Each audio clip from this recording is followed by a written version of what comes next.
प्रधानमंत्री नरेंद्र मोदी ने मन की बात के 121वें एपिसोड को संबोधित किया, जिसमें उन्होंने शुरुआत पहलगाम में हुई घटना से की। पीएम ने कहा कि आतंकवाद के खिलाफ पूरी दुनिया इस लड़ाई में 140 करोड़ देशवासियों के साथ है और इसका जवाब कड़ाई से दिया जाएगा। सुनते हैं पीएम ने क्या कुछ कहा।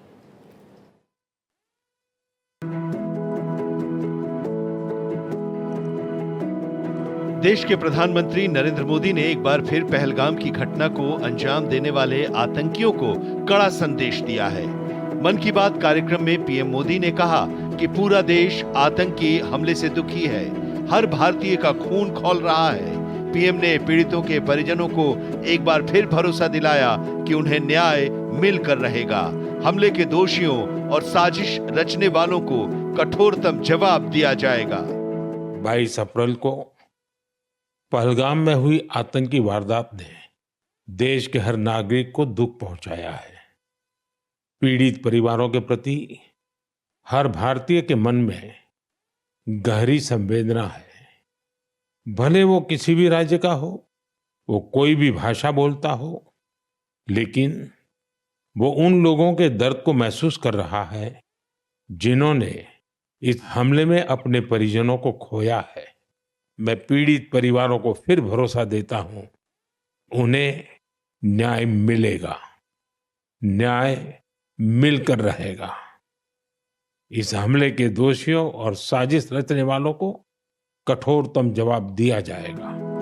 पीएम मोदी ने महान वैज्ञानिक डॉक्टर के कस्तूरीरंगन को याद करते हुए कहा कि विज्ञान, शिक्षा और भारत के अंतरिक्ष कार्यक्रम को नई ऊंचाई देने में उनके योगदान को हमेशा याद किया जाएगा। उनके नेतृत्व में इसरो को एक नई पहचान मिली है। मेरे प्यारे देशवासियों, इसी महीने अप्रैल में आर्यभट्ट सैटेलाइट की लॉन्चिंग के 50 वर्ष पूरे हुए हैं। आज जब हम पीछे मुड़कर देखते हैं, 50 वर्षों की इस यात्रा को याद करते हैं, तो लगता है हमने कितनी लंबी दूरी तय की है। अंतरिक्ष में भारत के सपनों की ये उड़ान एक समय केवल हौसलों से शुरू हुई थी। राष्ट्र के लिए कुछ कर गुजरने का जज्बा पाले कुछ युवा वैज्ञानिक, उनके पास न तो आज जैसे आधुनिक संसाधन थे, न ही दुनिया की टेक्नोलॉजी तक वैसी पहुंच थी।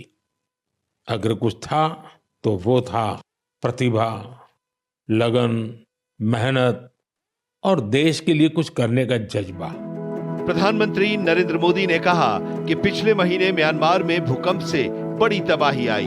मलबे में फंसे लोगों के लिए भारतीय टीम ने एक फील्ड हॉस्पिटल तैयार किया।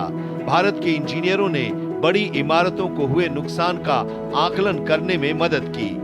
भारत ने म्यांमार के हमारे भाई बहनों के लिए तुरंत ऑपरेशन ब्रह्मा शुरू किया। एयरफोर्स के एयरक्राफ्ट से लेकर नेवी के शिप्स तक म्यांमार की मदद के लिए रवाना हो गए। साथियों, भूकंप के बाद म्यांमार में मांडले की एक मॉनेस्ट्री में भी कई लोगों के फंसे होने की आशंका थी। हमारे साथियों ने यहां भी राहत और बचाव अभियान चलाया। इसकी वजह से उन्हें बौद्ध भिक्षुओं का ढेर सारा आशीर्वाद मिला। इसके अलावा पीएम मोदी ने मन की बात में सचेत ऐप का भी जिक्र किया। उन्होंने कहा कि ये ऐप आपको प्राकृतिक आपदा में फंसने से बचाने में मदद कर सकता है। इसके साथ ही पीएम मोदी ने भारत के ग्लोबल स्पेस पावर बनने की भी बात की। Bureau report, Bharat express.